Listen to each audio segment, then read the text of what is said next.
நண்பர்களே, இன்னைக்கு நம்ம என்ன செய்ய போகிறோம்னு பார்த்தீங்கன்னா வந்துட்டு நம்ம சிக்கன் பிரியாணி தான் 1 கிலோ செய்ய போகிறோம். ஸோ அது பார்த்தீங்கன்னா வந்துட்டு நம்ம ஒரு 250 கிராம் தக்காளி எடுத்துருக்கோம், ஒரு 200 கிராம் வெங்காயம் எடுத்துருக்கோம், அப்புறமா பார்த்தீங்கன்னா ஒரு 7 பச்சை மிளகா எடுத்துருக்கோம். ஸோ வாங்க வந்துட்டு இதை வந்துட்டு இப்போ கட் பண்ணி எடுத்துக்கலாம். வெங்காயத்தை வந்து அரிஞ்சு எடுத்துக்கலாம்.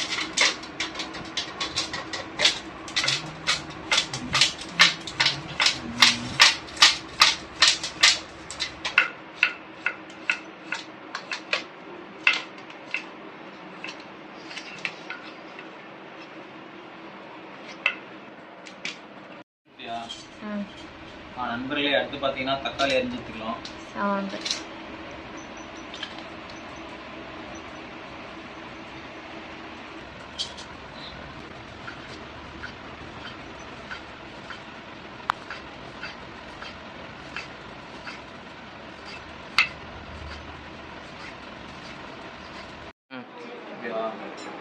நண்பர்களே, ஃபைனலாக பார்த்தீங்கன்னா வந்துட்டு நம்ம ஒரு 250 கிராம் வந்துட்டு தக்காளி வந்துட்டு அரிஞ்சு எடுத்துக்கிட்டோம். அதே போல் பார்த்தீங்கன்னா ஒரு 200 கிராம் வெங்காயம், அதுக்கப்புறம் வந்துட்டு ஒரு 7 பச்சை மிளகா. ஸோ வாங்க வந்துட்டு நம்ம அடுத்து என்ன தேவையோ வந்துட்டு நம்ம அதை ரெடி பண்ண போகிறோம். குகையில் ஒரு பிரியாணி, வாங்க பிரியாணி செய்வோம் குகையில் போயிட்டு.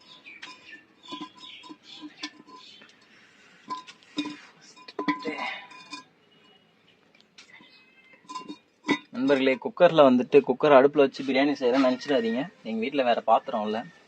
ஸோ அதனால தான் வந்துட்டு நம்ம இதிலே செஞ்சு பழகிட்டோம். ஐயோ, கைப்பிடி சைடு.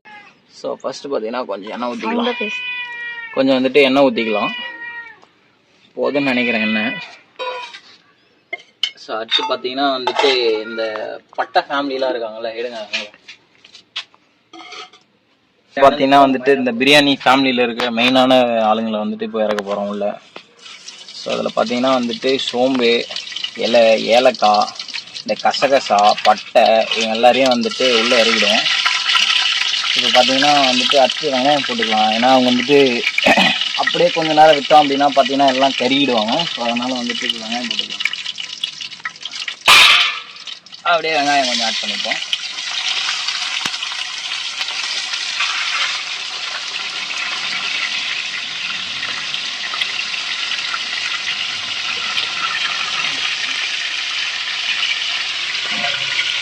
வெங்காயத்தை போட்டுட்டு வந்துட்டு இப்போ நல்லா வதக்கிடுவோம்.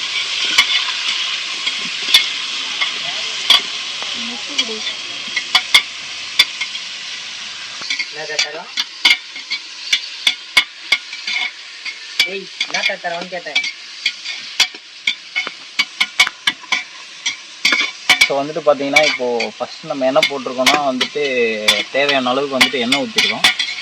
ஸோ தேவையான அளவுக்கு எண்ணெய் ஊற்றிட்டு அதுக்கப்புறமா அந்த பிரியாணி ஃபேமிலின்னு சொல்லிட்டு நான் வந்துட்டு ஒரு 5 பேர் சொல்லியிருப்பேன்.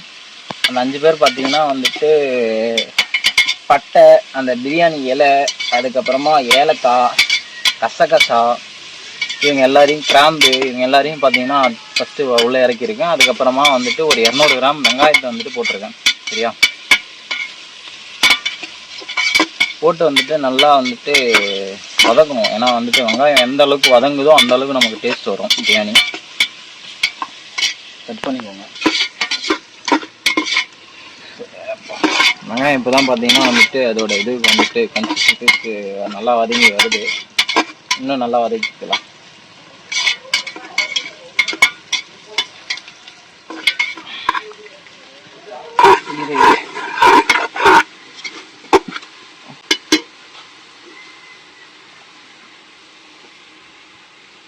ஸோ பார்த்தீங்கன்னா வந்துட்டு வெங்காயம் வந்துட்டு நல்லா வதங்கிடுச்சு. ஸோ அந்த டைமில் பார்த்தீங்கன்னா வந்துட்டு நம்ம ஒரு 250 கிராம் தக்காளி சேர்த்துக்கலாம்.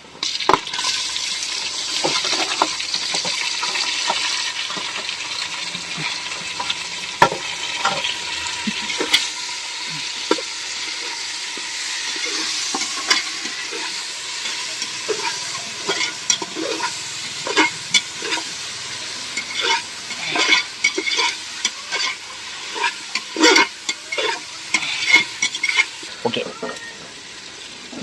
ஸோ இது பார்த்தீங்கன்னா வந்துட்டு தக்காளி வந்துட்டு நல்லா வதங்கிடுச்சு. ஸோ அந்த டைமில் பார்த்தீங்கன்னா வந்துட்டு நான் அலசி வச்சுருக்கேன் ஒரு 7 பச்சை மிளகா. ஸோ அந்த 7 பச்சை மிளகாயை மட்டும் அப்படியே போட்டுக்கலாம்.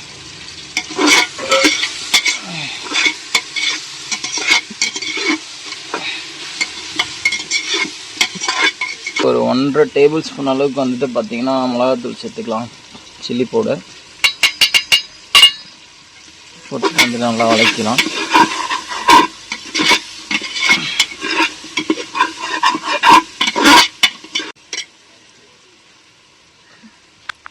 ஸோ பார்த்திங்கன்னா வந்துட்டு ஒரு கைப்பிடி அளவுக்கு வந்துட்டு நம்ம இதில் வந்துட்டு புதினா போட்டுக்கலாம். ஸோ அந்த புதினா பார்த்திங்கன்னா வந்துட்டு நம்ம வீட்டு செடியிலே வந்துட்டு பறிச்சது. இந்த புதினாவை போட்டதும் வந்துட்டு பார்த்திங்கன்னா நல்லா வாசம். அடுத்து பார்த்திங்கன்னா வந்துட்டு நம்ம 1 கிலோ சிக்கன் வந்துட்டு வாங்கிட்டு வந்திருக்கோம். ஸோ அதை பார்த்திங்கன்னா வந்துட்டு ஒரு 3 டைம் வந்துட்டு நல்லா கழுவிட்டு ஸோ அதுக்கப்புறமா வந்துட்டு அதை ஆட் பண்ணிக்கலாம்.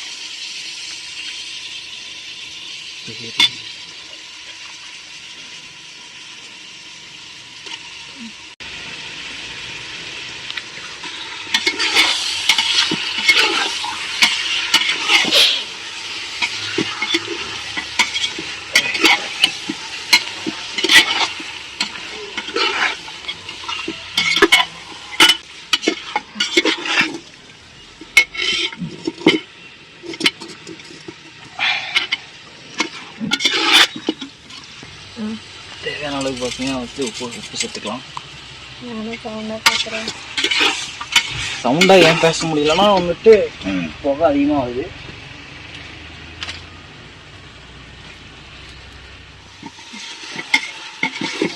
ஸோ இந்த டைமில் பார்த்தீங்கன்னா வந்துட்டு ஒரு 100-150 கிராம் இஞ்சி பூண்டு பேஸ்ட்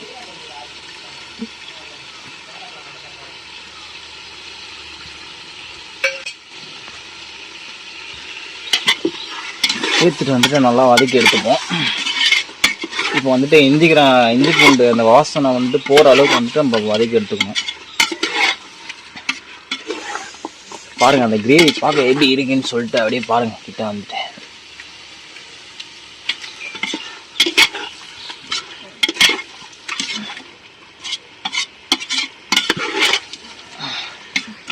ஸோ வந்துட்டு இந்த வாசம் போனதுக்கப்புறம் வந்துட்டு நம்ம தயிர் சேர்த்துக்கலாம்.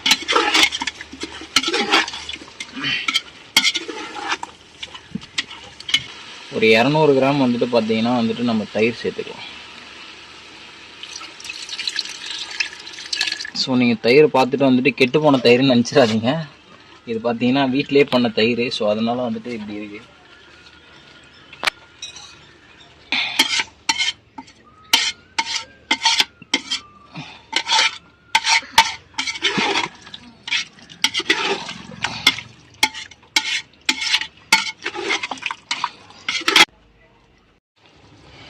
நம்ம பார்த்தீங்கன்னா வந்துட்டு 1 கிலோ அரிசி போட்டிருக்கோம். ஸோ அதனால் வந்துட்டு நம்ம வந்துட்டு ஒரு 2 லிட்டர் தண்ணி ஊற்றிக்கலாம்.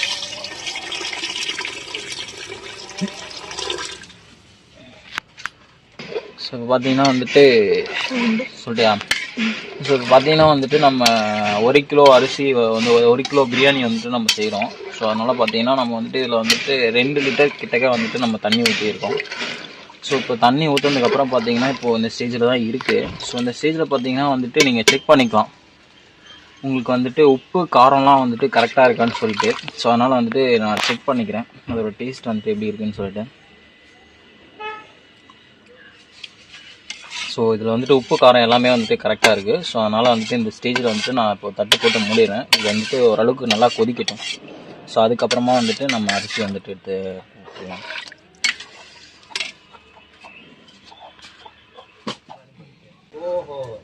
தண்ணி வந்துட்டு இப்போ நல்லா கொதிக்குது. ஸோ அதனால் இந்த டைமில் வந்துட்டு அரிசி போட்டுக்கலாம்.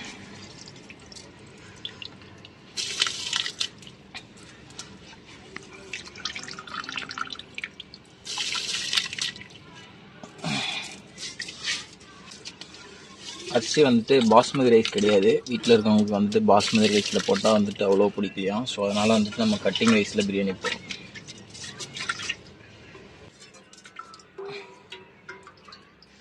ஸோ பார்த்திங்கன்னா வந்துட்டு இப்போது தம் போடுற பதத்துக்கு வந்துடுச்சு. ஸோ இப்போ வந்துட்டு நம்ம தம் போட்டுக்கலாம். ஓகேவா? சாப்பாடு வந்துட்டு கொஞ்சம் நல்லா நான் கிளறி விட்டுருக்கேன். ஸோ விட்டுட்டு பார்த்திங்கன்னா இப்போ நல்லா இது வந்துச்சு. இப்போ வந்துட்டு நம்ம தம் போட்டுக்கலாம். அதுக்கு முன்னாடி பார்த்திங்கன்னா வந்துட்டு கொத்தமல்லி மட்டும் கொஞ்சம்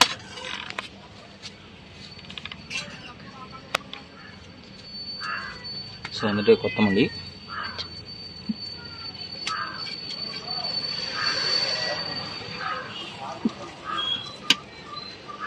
ஸோ வந்துட்டு இப்போ நம்ம தம் மூட்டை போட்டுக்கலாம்.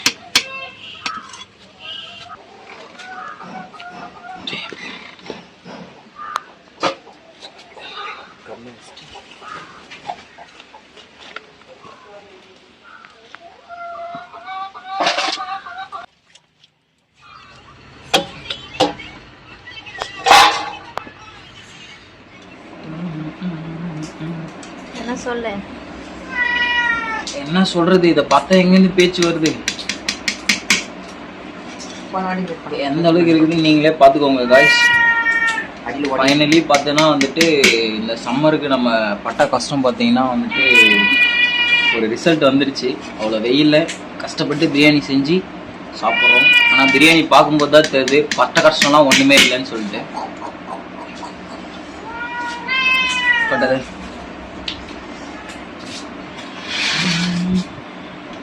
கீழே வை, கீழே வை. வந்துட்டு ஒரு ஃபஸ்ட்டு வந்துட்டு ஒரு லெக் பீஸ், அதுக்கப்புறம் பார்த்தீங்கன்னா வந்துட்டு கொஞ்சம் ரைஸ். அவன் எடையை தின்னு போடான்னு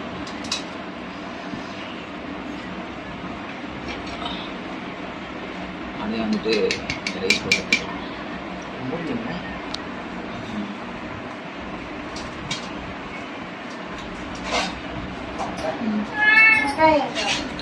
அப்படியே ஒரு முட்டை அப்படியே வந்துட்டு இது சைடில் வச்சுக்கணும்.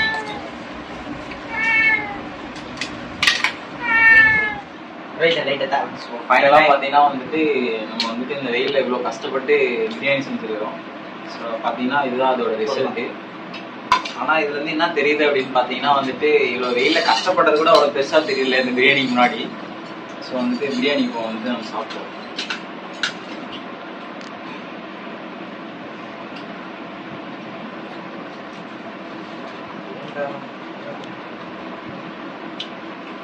உண்மையில சூப்பராகவே இருக்குது பிரியாணி.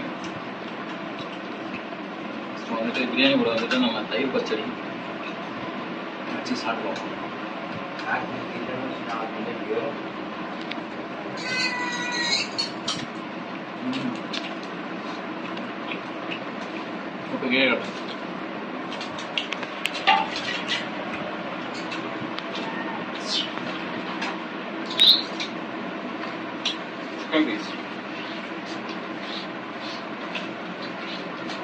நம்ம வந்துட்டு நம்ம வீடியோவில் பண்ணுற ஃபைனலாக பண்ணுறது பார்த்தீங்கன்னா வந்துட்டு கொஞ்சமாக எக்கு, கொஞ்சம் கேக் வச்சுட்டு, கொஞ்சம் பிரியாணி, கொஞ்சமாக வந்துட்டு தயிர் பச்சடி, கொஞ்சம் வந்துட்டு சிக்கன் பீஸ், இதில் எல்லாத்தையும் வந்துட்டு பார்த்தீங்கன்னா அப்படியே வச்சு அப்படியே ஒரு